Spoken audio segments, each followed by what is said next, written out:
Okay, part 2. Apocalypse. The document will be in the link. No. The link will be in the document. No. The link to the document will be in the description. Okay, we're going to continue here. Okay, episodes from the Mysteries of the Apocalypse is the picture. Okay, so in the central foreground, St. John the Divine is kneeling before the apparition of the Alpha and Omega, standing in the midst of the 7 lights and surrounded by areola of flames and by an areola of flames and smoke. These kind of are old-fashioned words, but by a big gust of flames and smoke. Or maybe I'm just more sophisticated. You know. In the heavens above, the 24 elders with their harps and censers bow before the throne of the Ancient One, from whose hand the Lamb is taking the book sealed with 7 seals. The 7 Spirit of God in the form of cups, from which issue tongues of fire, surround the head of the Ancient One, and the 4 beasts, the cherubim, kneel at the corners of his throne. In the upper left corner are shown the 7 angels bearing the trumpets, and also the altar of God and the angel with the censer. In the upper right are the spirit of the winds. Below them is the virgin clothed with the sun, to whom wings were given that she might fly into the wilderness. To her right is a scene representing the spirits of God hurling the evil serpent into the bottomless pit. At the lower left, St. John is shown receiving from the angelic figure, whose legs are pillars of fire and whose face is a shining sun, the little book which he is told to eat if he would understand the mysteries of the spiritual life. The plate also contains a number of other symbols, which include episodes from the destruction of the world and the crystal sea pouring forth from the throne of God. By the presentation of such symbolic conceptions in the form of rituals and dramatic episodes, the secret of the Phrygian, I keep wanting to say Pythagorean, but that's not what it is. Phrygian. The Phrygian mysteries were perpetuated. When these sacred pageantries were thus revealed to all mankind indiscriminately, and each human soul was appointed its own initiator into the holy rite, which is God law, of the philosophical life, a boon was conferred upon humanity which cannot be fully appreciated until men and women have grown more responsive to those mysteries which are of the Spirit. So synchronistic with the God law stuff. Okay, so of the generated process, which is a prerequisite to true spirituality. In this allegory, the lamb signifies the purified candidate. Its 7 horns representing the divisions of ultimated reasons, and its 7 eyes, the chakras, or perfected sense perception. I can't help but, as I'm reading through this, trying to figure out, there's tons of Bible scriptures that have supernaturally changed. And I try to figure out different ones, and Spirit's told me that it's a removing of a spell. And so if the lamb is a purity, and if the lion lays down with the lamb, then we move to a reality where the wolf, because the wolf, that's saying the wolf hiding in sheep's clothing, they're both predators in a way, but anyway, it's just a mystery. The 6th to 11th chapter includes, and we're talking about the book of Revelations here, the Apocalypse. The 6th to 11th chapters inclusive are devoted to an account of the opening of the 7 seals on the book held by the Lamb. Oof. When the first seal was broken, have you seen the 7 seals with Demi Moore? I like that one. When the first seal was broken, there rode forth a man on a white horse, wearing a crown and holding in his hand a bow. When the second seal was broken, there rode forth a man upon a red horse, and in his hand was a great sword. When the third seal was broken, there rode forth a man upon a black horse, and with a pair of balances in his hand. So bringing justice. That's what I say. And when the fourth seal was broken, there rode forth death upon a pale horse, and hell followed after him. The four horsemen of the apocalypse may be interpreted to signify the four main divisions of human life. Birth is represented by the rider on the white horse, who comes forth conquering and to conquer. The impetuosity of youth by the rider on the red horse, who took peace from the earth. I don't know what's going on. My nose itches. Maybe Spirit's trying to tell me something. Maturity by the rider. Okay, so maturity by the rider on the black horse, who weighs all things in the scales of reason. And death by the rider on the pale horse, who has given power over a fourth part of the earth. In the Eastern philosophy, these horsemen signify the four yugas, Y-U-G-A-S, or ages, of the world, which, riding forth at their appointed time, becomes for certain to span the rulers of creation. Commenting on the 24th allocution of Chrysostom, Chrysostom, in The Origin of All Religious Worship, Dupuis notes that each of the four elements was represented by a horse bearing the name of the god who is set over the element. Right? So the four directions, the four elements. This horse was winged, very fleet, and describing the largest circle encompassed all the others. It shone with the purest light, and on its body were the images of the sun, the moon, the stars, and all the bodies in the ethereal regions. The second horse, signifying the element of air, was Juno. It was inferior to the horse of Jupiter, and described a smaller circle.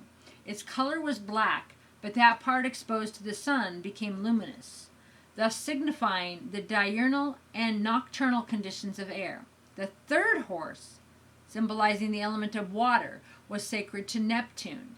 It was a heavy gate and described a very small circle. The fourth horse, signifying the static element of the earth, described as immovable and chomping at its bit with the steed of Vesta. Despite their differences in temperature, these four horses lived harmoniously together, which is in accord with the principles of the philosophers, who declared the world to be preserved by the concord and harmony of its elements. In time, however, the racing horse of Jupiter burned the mane of the horse of Earth. The thundering steed of Neptune also became covered with sweat, which overflowed the immovable horse of Vesta and resulted in the deluge of Deucalion. At last the fiery horse of Jupiter will consume the rest, when the three inferior elements, purified by reabsorption in the fiery ether, will come forth renewed, constituting a new heaven and a new earth. When the fifth seal was opened, St. John beheld those who had died for the word of God. When the sixth seal was broken, there was a great earthquake, the sun being darkened and the moon becoming like blood. The angels of the winds came forth, and also another angel who sealed upon their foreheads 144,000 of the children of Israel, that they should be preserved against the awful day of tribulation. By adding the digits together according to Pythagorean system of numerical philosophy, the number 144,000 is reduced to 9, the mystic symbol of man, and also the number of initiation. For he who passes through the 9 degrees of the mysteries receives the sign of the cross as emblematic of his regeneration and liberation from the bondage of his own infernal or inferior nature. So you're relieved from hell. So the cross is a symbol of your graduation. You know, it's also human. You know, sometimes I get this nose thing, like I really feel like there's a spirit here and it feels tickly. This is just so cool. So it's like a graduation thing. So you get 9, the mystic symbol of man, and also the number of initiation. For you must pass through these 9 degrees of the mystery as you're ascending. And the cross is kind of your symbol of that liberation from bondage. Awesome. When the seventh seal was broken, there was silence for the space of half an hour. Then came forth 7 angels, and to which was given a trumpet. When the 7 angels sounded their trumpets, intuned the 7-lettered name of the Logos, great catastrophes ensued. In other words, cleansing, right?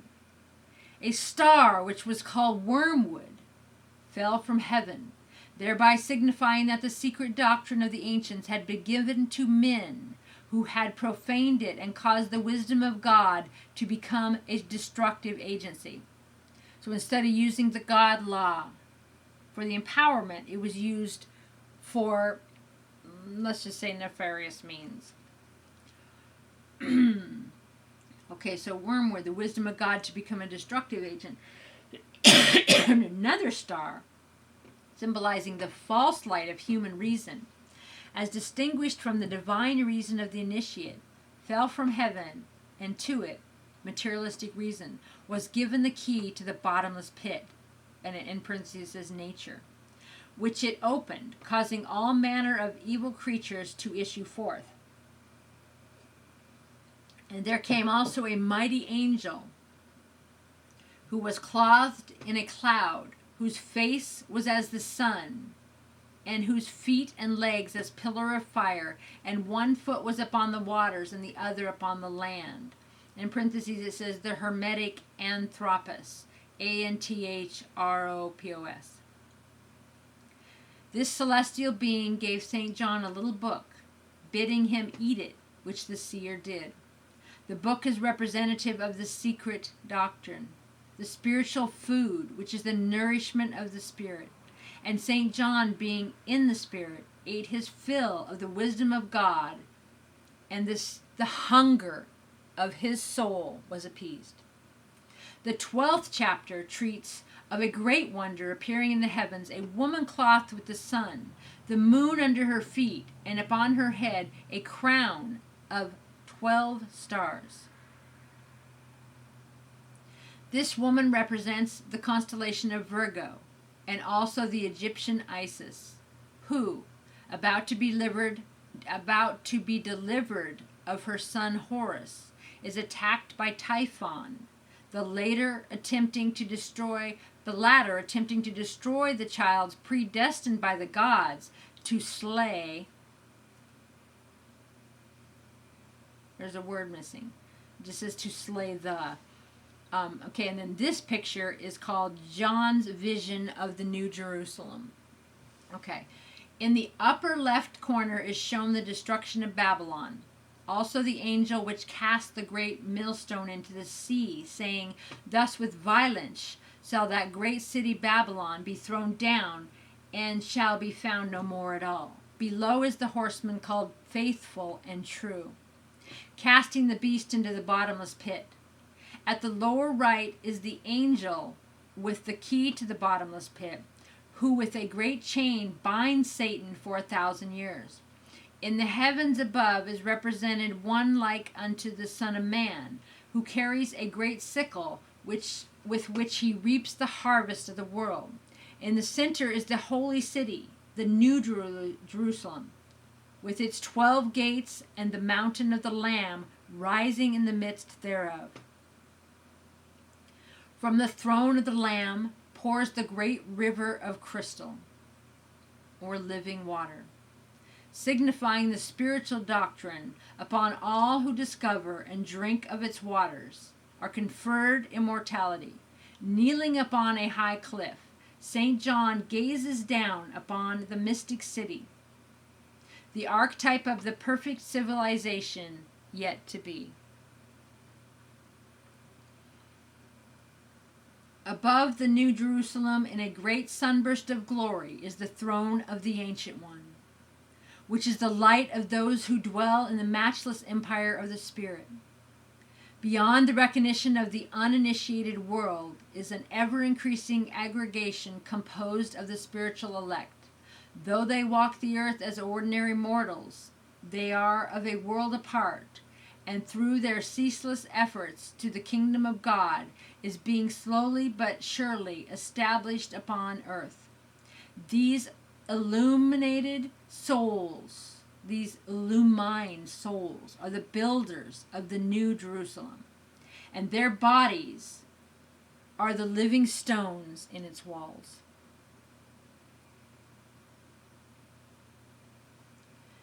Lightened by the torch of truth, they carry on their work through their activities. The golden age will return to the earth, and the power of sin and death will be destroyed. And we're there, folks. We are in the golden age. For this reason, the declare that virtuous and illumined men, instead of ascending to heaven, will bring heaven down and establish it in the midst of earth itself. So we're bringing heaven to earth. We be like bringing it to you. Spirit of evil, the war in heaven relates to the destruction of the planet Ragnarok. Ragnarok. That's a series, a series and a movie on Netflix. Interesting stuff. And to the fall of the angels. The Virgin can be interpreted to signify the secret doctrine itself, and her son, the initiate born out of the womb of the mysteries. The spirit of evil, thus personified in the great dragon, attempted to control mankind by destroying the mother of those illumined souls who have labored unceasingly for the salvation of the world.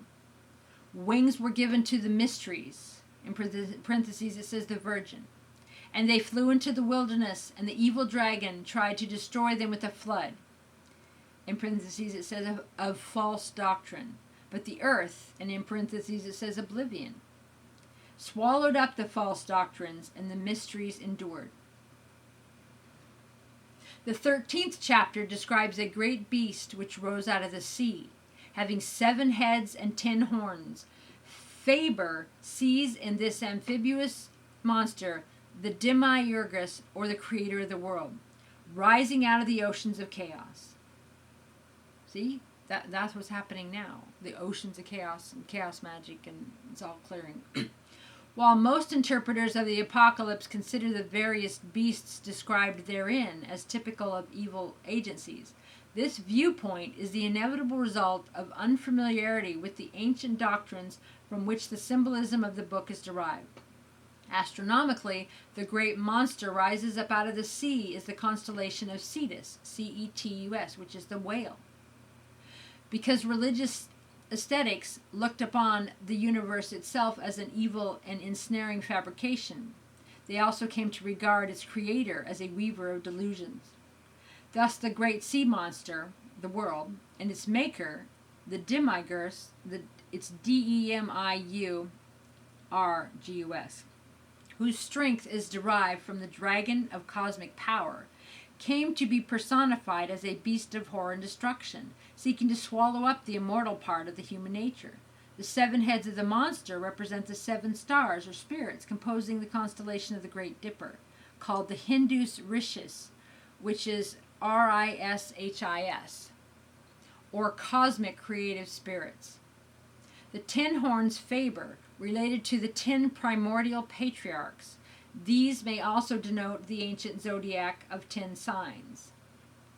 The number of 666 is an interesting example of the use of Kabbalism in the New Testament and among early Christian mystics. In the following table, Kircher shows that the name of Antichrist is given by Irenaeus, all of 666 in the numeral equivalent. So on the link in the description, that will be on page 584.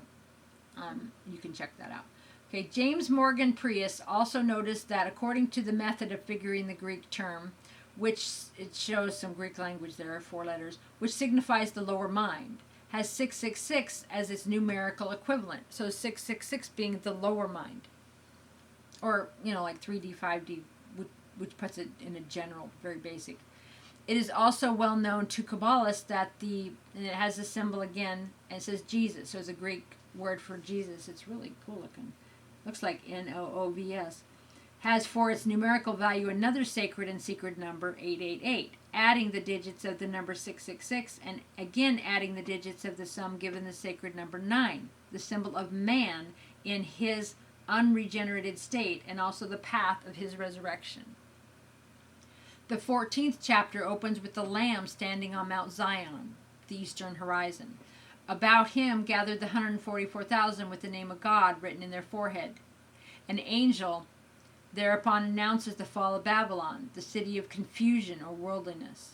Those perish who do not overcome the worldliness and enter in the realization of that spirit.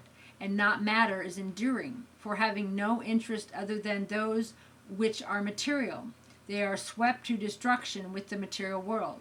And St. John beheld one like unto the Son of Man, Perseus, riding upon a cloud, the substance of the invisible world, and bearing in his hand a sharp sickle, and with the sickle the shining one reaped the earth. So cleansed the old to make way for the new, like the wheat from the chaff sort of deal. This is a symbol of the initiator releasing into the sphere of reality the higher natures of those who, symbolized by ripened grain, have reached the point of liberation.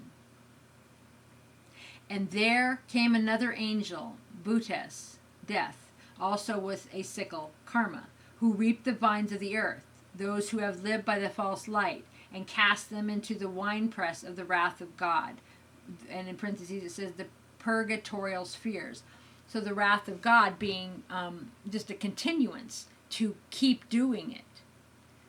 Because you losing all your connection, you become so much of the world, which other people like the Dark Lord's projected reality, and you've lost the God law, you've lost the God source.